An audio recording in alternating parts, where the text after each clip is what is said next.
Well, the simple part that most people don't understand is that every thought we think and every word we speak is creating our future. It's as though our thoughts go out into the universe and are accepted and brought back to us as experience. Now that is a very simple thing, but most people don't get it. They don't understand it. They've never heard it before, and they think it's ridiculous. But if you can really accept the fact that every time you think a thought and every time you speak a word, you are literally painting your future, making your dinner, whatever you want to call it. You are creating. And you're creating your own life. And this is simple, but it's not easy to accept. But once you accept it, then you can start deliberately creating what you want in your life. And you begin to be aware of what you don't want in your life and how you are contributing to it. Now, I think this has been around forever, but for some reason in the last 20 years, the universe has wanted this to go out among all the people, or all the people that are ready for it. See, most of us just think, and we don't pay any attention to what we're thinking. We're just doing it. But that's something you need to train yourself to do, to begin to train yourself to be aware of what you're thinking. And one of the ways to do that is to periodically say to yourself, what am I thinking? Would I like this thought to create my life? Would I like to have the experience that this thought could bring to me? Now, it takes a while to do that, but even if we could begin on the smallest level to be aware of our thinking, we can start to make changes. To begin with, you start by doing what we call doing affirmations, and that is making positive statements about your life that are positive, and you do them deliberately. You might do them in the morning, you might do them at noon, you might do them at night, you might do them, twice a day or whatever. But you do this and you let this become a habit. And as you start to do them, things will begin to change, maybe on a very small level. I call it getting the green lights in the parking places. I mean, they're not huge things in your life, but it can be very nice when you get 3 green lights in a row and you're in a hurry.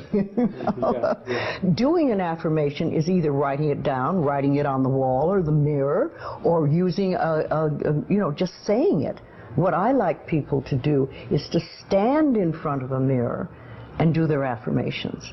Because there's something very powerful about looking in your own eyes and accepting yourself, or noticing that you reject yourself when you're saying something positive about yourself. So that would be a very beginning way to start. Say in the morning, you get up in the morning, you go to the mirror, and this is a big one, and it's hard for lots of people. But you look in the mirror and say, I love you. I really, really love you. And to begin with, that can be so hard for people because they think of all the things that they think are wrong with them. But if you can start your day saying that, it's very powerful. Remember, I'd like to think the universe is listening to everything you say and everything you think and saying, okay, you can get that. So then it starts to bring you in and bring things into you. And I know this sounds far-fetched, but it's amazing how it works. If you do a good general positive statement for yourself, the universe will figure out how to manifest that, how to bring that about in your life. So things could happen that you wouldn't expect at all, but they will happen. If you think of doing your positive affirmations is like planting a seed in the ground. It's not necessarily true at the moment, but it is something you want to have be true. So you put the seed in, and you plant a seed and you expect it to grow. Or you maybe plant 3 seeds just in case. You expect them to grow. And you don't wait 2 days and then dig in the earth and say, what's happening, what's happening? You expect that thing to grow because you know there's a law and a process. And the seed will grow if it is in the right soil and it has the right amount of moisture. Making it really a habit and doing it every day. Doing something every morning when you wake up, that's a really good time. And another good time is when you go to sleep at night. And gratitude works a lot. Just being grateful for everything. The more, I always say the universe loves gratitude. The more you're grateful for what the good is in your life, the more good you get to be grateful about. Mm-hmm. And it's like, you know, if somebody gives you a present or gives me a present and I say, oh my God, I hate that color and it doesn't fit, and you know, that person will never give me another present. Mm-hmm. But if you say, oh, it's wonderful and thank you, I really adore it, it's great, that person is probably going to want to buy you a present every time they see something they think you would like.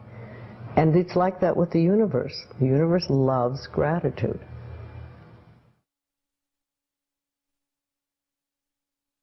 If you have very strong beliefs within you that you don't deserve good things in your life, mm-hmm. and a lot of people have that, then there can be delays. And sometimes people say, well, affirmations don't work. I've done them.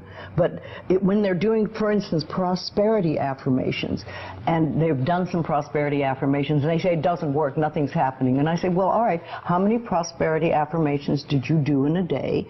And they'll say 3, probably. And they say, all right, how many poverty affirmations did you do this day? And that could be 300, depending on where you're coming from and what is running through your mind. See, I have this, one of my thoughts about life is that only good lies before me. And I have been saying this for many years. So it doesn't really matter to me what happens in life, because I know it's going to be good. Well, there are lots of things you can do to help you become more conscious of what is going on. And because so many of our belief systems really are unconscious or subconscious, we're not aware of them. They're just things that were bred into us as we were children, is to take a little time to figure out what they are. And I always say a really good exercise is to take a big sheet of paper and write on top of it, say, what I think about men.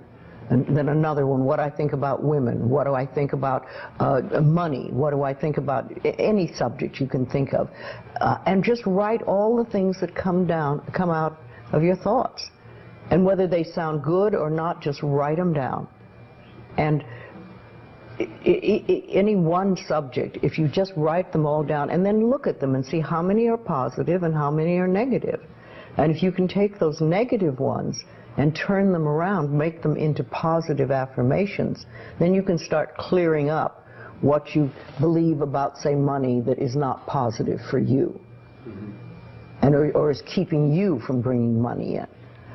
And you can do that with lots of things in your life, so you can really begin to realize what you do believe about these things. So you can't change your thoughts if you don't know what your thoughts are. There is a law of thinking, and we are beginning to learn about it. And it is like a computer. If you have this gorgeous computer put in front of you, and you don't know what to do with it, it's a piece of junk.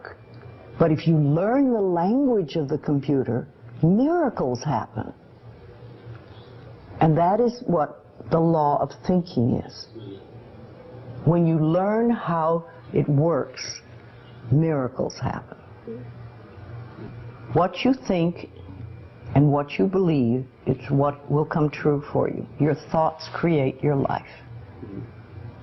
It's that simple. And when we can get that, we can make enormous changes. Well, I think it really starts with realizing that you don't love yourself, that most people don't. Most people feel they're not good enough, that they haven't done it right, they won't do it right, they'll never be enough, and they're definitely not lovable. And when we come from that space, it's very hard to create things for ourselves that are really good. So in the early days when I worked with people, I used to fix this problem and fix that problem, and you'd have this, a health thing, and we'd work on that and we'd work on this. And one day I discovered, much to my amazement, that if I would help people learn to love themselves, to really accept themselves as they are, we didn't have to work around problems, because it was almost like a miracle. Everything seemed to fall away. It's a hard one for people because we grow up believing that we're not good enough and nothing is right. I remember lots of times I would ask people, well, what is really wrong with you? What have you done that is so terrible that you're not acceptable to yourself? And I never, ever, ever got an answer that made any sense. You know, they might say something like, well, I'm too fat. Well, so, you know. But when you talk about loving yourself, a lot of people think that that's vanity.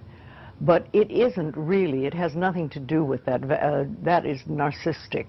But to really care for you and to acknowledge that you are an important being. It's almost like in the Bible they would say, you recognize that you are a child of God, that therefore you are perfect.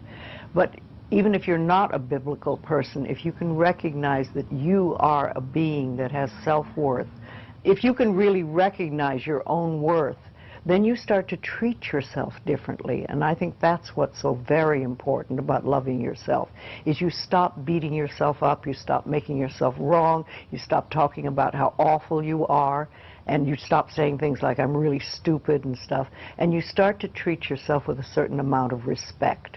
And this makes an enormous difference, because what you give out in life is what comes back to you. So if you're giving out a feeling of, I'm okay, I'm good enough as I am, and I am acceptable, and I love life, and I love me, and you start having gratitude for yourself and for life, then life treats you differently, because you are having a different vibration that you're giving out and getting back. And that's when things really start to flow. Now, a lot of people don't realize it, but you have to practice. You just have to start it. And that's why I try to get people to do a lot of mirror work. If you look in the mirror, just simple things like looking in the mirror in your own eyes and saying, I love you.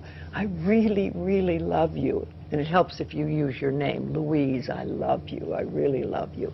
It gets to that little child inside that has been rejected for so long, and it breaks open sort of a dam or a door or whatever you want to call it, and it's like little miracles start to happen. Lots of little good things happen, and the universe loves grateful people. The more grateful you are, the more you get to be grateful about. It's that simple. Life is really very simple. We make it enormously complicated, but it doesn't have to be.